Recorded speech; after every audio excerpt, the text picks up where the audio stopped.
Stephen, we know that Galway and Sligo has been called off because of the COVID cases in Sligo, and they've decided to pull out. But the Roscommon versus Mayo match, that's going to go ahead. And Mayo haven't been in the Connacht final since 2015, which is fairly incredible. And I think that was probably the year they completed 5 in a row there. Whereas Roscommon, they've been in all of the last 4, winning 2 and losing 2 against Galway. They beat Mayo in the semi-final last year, 2-12-17.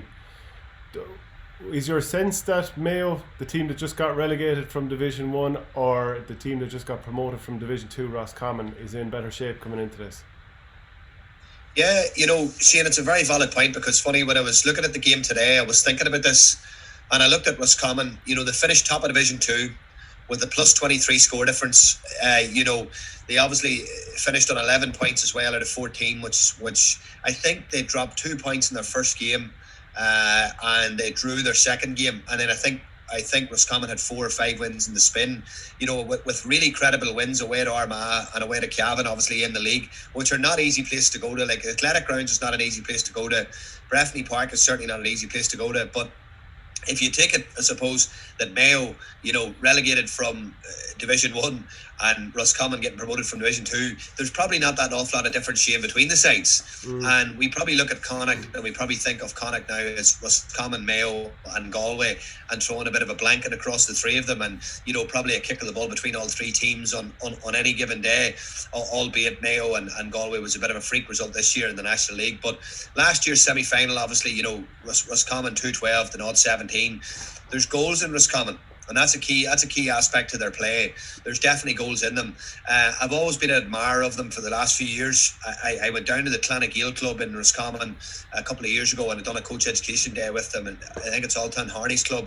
And you can sense that there's a real pure footballness about Roscommon and the way they play football and the way they want to go about playing football. And Mayo are very similar.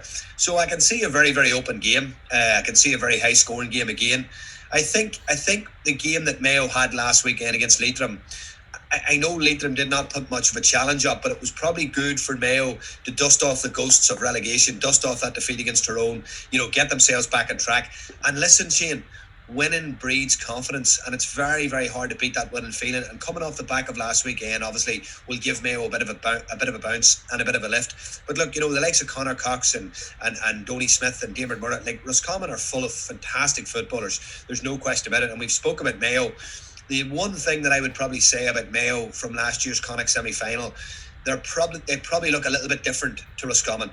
And what I mean by that is, they've obviously introduced Conor Loftus played middle of the field against Leitrim, which he wouldn't have played last year. You've got Conroy playing now as well. You've got O'Donoghue at 11 playing as well. Jordan Flynn's playing an industrious role at wing half forward for Mayo.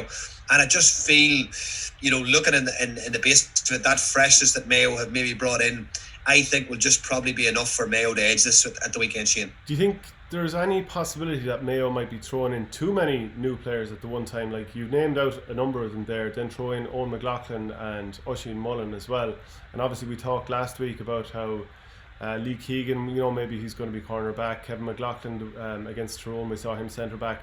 Is there a possibility of too many changes going on and not having some of the familiarity and muscle memory from previous seasons, especially when we've had such little prep time? Yeah, well, I think this year's probably a little bit different to previous years, because you're still, for me, the championship this year, and if you look at the Donegal Tyrone game last weekend, it's not the summer months, it's not dry sod, the ball's not moving really quick. It's winter football, it's winter conditions, and I suppose the couple of league games that Mayo will have had and the championship game against Leitrim, the same as Roscommon, I suppose, it doesn't probably reflect a real sort of championship type conditions and the championship pressure that comes with no supporters.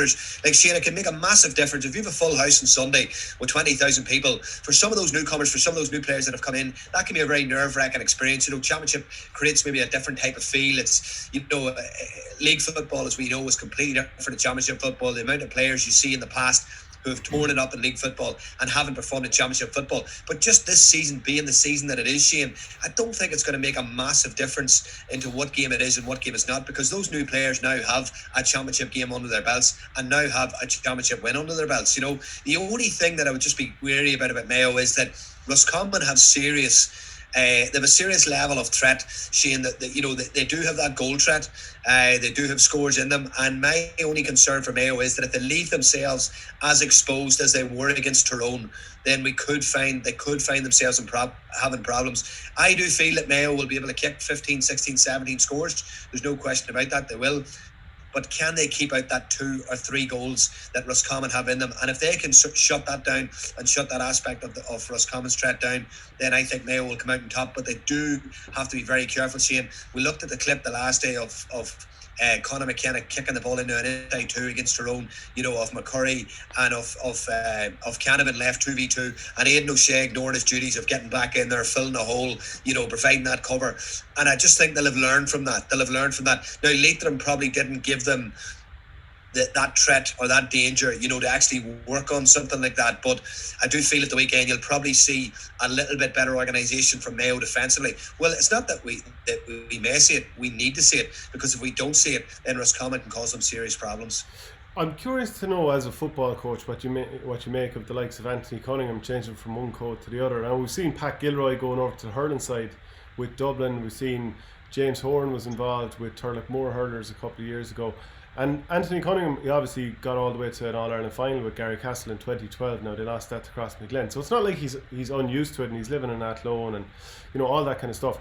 But what do you make of him as a football coach? Because when he was with hurling for so many years, you'd wonder, was he after missing out on your evolution of a coach? Yeah, well, I feel...